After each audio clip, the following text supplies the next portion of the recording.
Assalamualaikum warahmatullahi wabarakatuh. Perkenalkan, nama saya Desi Rimawan dengan NIM 2003011116 dari Prodi Agroteknologi Fakultas Pertanian Universitas Sumatera Utara. Pada kesempatan kali ini saya akan menjawab soal ujian tengah semester mata kuliah dasar peternakan. Yang pertama yaitu ciri-ciri spesifik antara kambing dan domba. Yang pertama yaitu kambing memiliki ciri-ciri ekor yang tegak ke atas, sedangkan domba ekornya menggantung. Kemudian kambing memiliki kelenjar bau pada jantan dan domba tidak memiliki kelenjar bau. Kambing suka memanjat dan domba tidak suka memanjat. Kambing bersifat bergerombol sedangkan domba tidak bergerombol. Kemudian kambing suka terhadap makanan daun-daun pohon sedangkan domba suka terhadap rumput-rumput lapangan. Soal selanjutnya yaitu pengaruh iklim mikro dan makro terhadap usaha peternakan. Yang pertama yaitu suhu dan kelembapan. Suhu dan kelembapan ini berpengaruh terhadap hewan ternak, di mana apabila suhu dan kelembapan ini dapat mempengaruhi keseimbangan dari panas tubuh ternak, juga dapat berpengaruh terhadap keseimbangan air dalam tubuh ternak, dan juga mempengaruhi tingkah laku dari hewan ternak. Yang kedua yaitu ada radiasi matahari. Radiasi matahari yang tinggi dapat mempengaruhi tubuh ternak. Apabila radiasinya tinggi, maka ternak tidak akan merasa nyaman dan ia akan mencari naungan. Yang ketiga yaitu ada kecepatan angin, di mana kecepatan angin ini dapat menurunkan cekaman panas dari tubuh ternak sehingga ternak itu akan menjadi nyaman dengan keadaan ini. Yang soal selanjutnya yaitu ada tentang gambar sistem pencernaan pada ternak unggas dan ternak ruminansia beserta fungsinya. Saya akan menggambarkannya.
Dan ini adalah gambar sistem pencernaan pada ayam.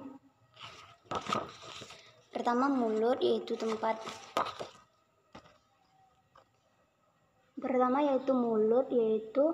tempat masuknya makanan, kemudian ada esofagus. Esofagus ini sebagai saluran tempat masuknya makanan. Kemudian ada tembolok, yaitu tempat menyimpan makanan yang umum pada ayam. Kemudian ada di yang selanjutnya itu ada di pankreas. Bukan. Selanjutnya itu ada di ini yang ada di ampela ini, itu sebagai pencerna makanan secara mekanik. Kemudian ada pankreas, itu tempat mengekskresikan getah pankreas. Kemudian ada usus halus, yaitu yang ini, yaitu tempat pergerakan makanan dan memperluas serapan dari makanan. Kemudian ada usus besar untuk menyerap kembali makanan yang sudah sampai di usus halus ini. Dan kemudian ada kloaka yang ini sebagai tempat pengeluaran makanan yang mengandung serat bagi hewan ternak. Kemudian selanjutnya saya akan menggambar sistem pencernaan dari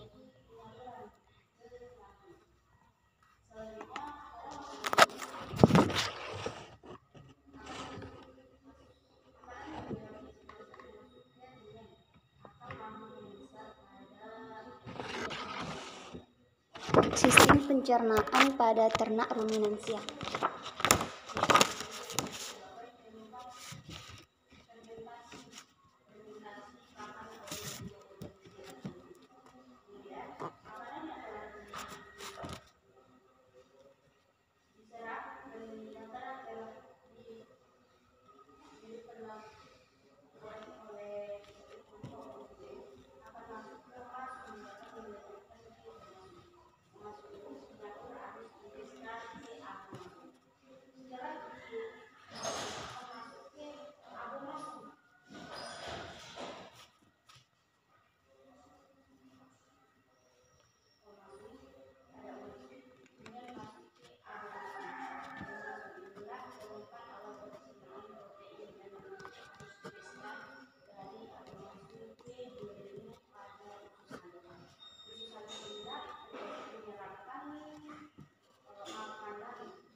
Ini bentuk gambarnya. Yang pertama yaitu ada rongga mulut, yang mana rongga mulut ini berfungsi sebagai tempat masuknya makanan bagi sapi. Kemudian ada esofagus atau kerongkongan, yaitu tempat masuknya makanan yang ditelan ke dalam lambung. Kemudian ada yang ini ada esofagus.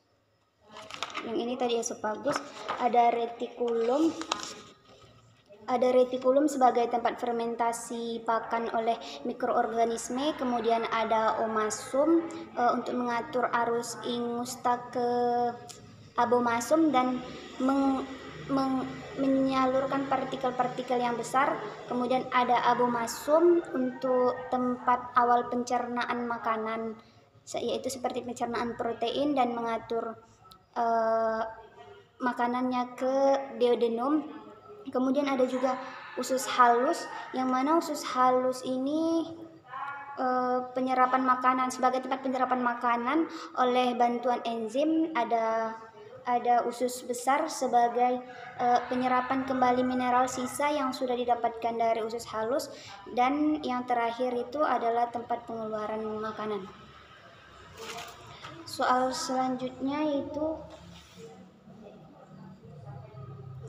Soal selanjutnya yaitu soal selanjutnya yaitu jenis ternak unggas dan ternak ruminansia yang ada di Indonesia.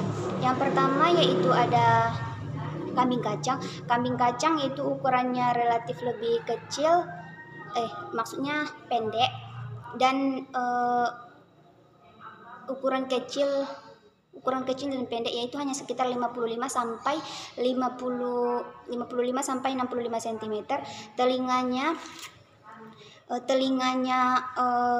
kecil dan tegak, lehernya pendek, bobot dewasa yaitu sekitar 25 kg untuk jantan dan 20 kg untuk betina. Warnanya itu beragam, ada yang hitam, coklat, putih, dan ada juga campuran dari warna-warna tersebut. Telinganya itu kecil dan tegak. Sedangkan keunggulan produksi dari kambing ini yaitu sebagai tipe pedaging dengan karkasnya itu sekitar 37,50%. Kemudian untuk yang kedua itu kambing Etawa, badannya itu besar dan tinggi. Ukuran kambing jantan itu sekitar 90 sampai 127 cm dan betina sekitar 92 cm. Telinganya panjang dan terkulai ke bawah, dahi dan hidungnya itu cembung. Kemudian berat badannya sekitar 91 kg untuk jantan dan 63 kg untuk betina. Kambing Etawa ini diproduksi untuk menghasilkan susu dengan produksinya itu sekitar 1,5 sampai 3 liter per hari. Yang ketiga yaitu ada kambing Samosir. Kambing Samosir ini khusus didapatkan di daerah Batak, yaitu di daerah Samosir. Bulunya itu semuanya berwarna putih, dan ada juga beberapa yang hitam. Tanduknya berwarna coklat, ada bentuk kepalanya itu kecil dan ramping. Terdapat jenggot pada kambing jantan, dan pada kambing betina itu tidak terdapat begitu banyak jenggot. Kemudian untuk produksinya, dia itu diproduksi sebagai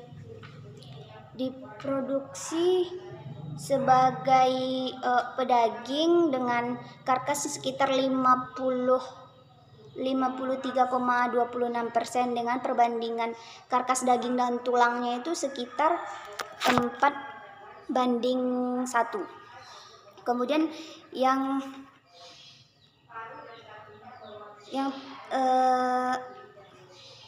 ketiga itu yang keempat itu kambing limosin. Kambing limosin ini tubuhnya besar, padat, dan kompak.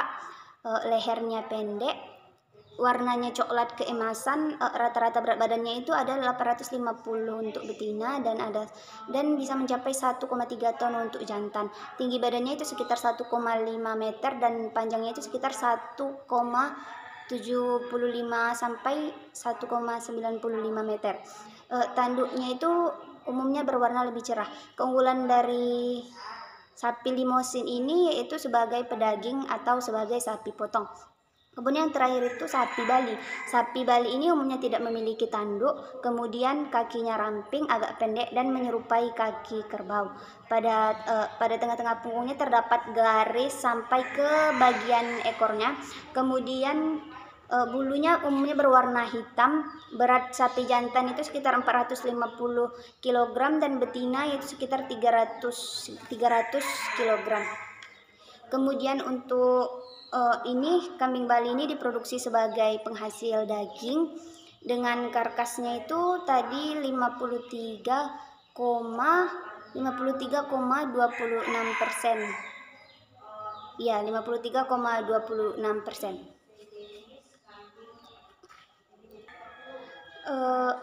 Selanjutnya itu ada jenis ternak unggas beserta ciri spesifik dan keunggulan produksinya. Yang pertama yaitu ada ayam kup. Ayam kup ini adalah hasil persilangan dari ayam kampung yang mempunyai keunggulan masing-masing. Kemudian masa panen telurnya itu sekitar 70 sampai 90 hari. Produksi telurnya itu mencapai 60 sampai 180 butir per ekor per harinya, dengan persentasenya itu sekitar 50%. Kemudian itu ada ayam pelung. Ayam pelung ini memiliki suara yang indah dengan badannya besar dan jenggernya besar. Kemudian kepalanya bundar atau ada juga yang lonjong dan besar. Ayam pelung ini sebagai petelur dengan produksi telurnya itu 30 butir per periode. Bobot badannya itu dapat mencapai 6 kg dengan tingginya itu sekitar 40 sampai 50 cm. Kemudian ada ayam sentul. Ukuran ayam ini itu sedang, warnanya dominan abu-abu. Jenggernya besar berwarna merah, kaki dan paruhnya itu hitam keputihan. Telurnya itu sekitar 85 sampai 210 butir untuk per tahunnya. Kemudian yang keempat itu ada itik alabio. Itik ini juga khas di Indonesia dengan bobot badan jantannya sekitar 1,5 sampai 1,72 kg dengan produksi telurnya sekitar 67 sampai 76,48%, dengan bobot telurnya itu sampai 59 sampai 65 gram per butir. Puncak produksinya itu sekitar 92,70%, sehingga ayam ini sangat cocok untuk produksi telur, yaitu memiliki keunggulan tentang produksi telurnya. Warna paruh dan kakinya umumnya kuning dan kepalanya kecil dan membesar ke bagian bawah. Yang kemudian ada itik mojosari. Kemudian itik mojosari ini umumnya berwarna coklat dan ada juga yang bercampur merah. Itik jantannya itu ada ekornya itu melengkung ke atas. Bobot badannya itu sekitar 1,4 sampai 1,5 kg. Kemudian paruh dan kakinya itu berwarna hitam. Telurnya itu sekitar 220 sampai 250 butir per tahun.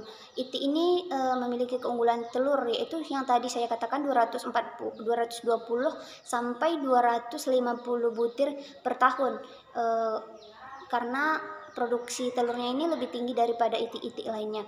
Kemudian telurnya itu juga berwarna keputihan dan warna kehijauan. Sekianlah jawaban dari ujian tengah semester yang dapat saya jabarkan. Sekian dari saya dan terima kasih. Wassalamualaikum warahmatullahi wabarakatuh.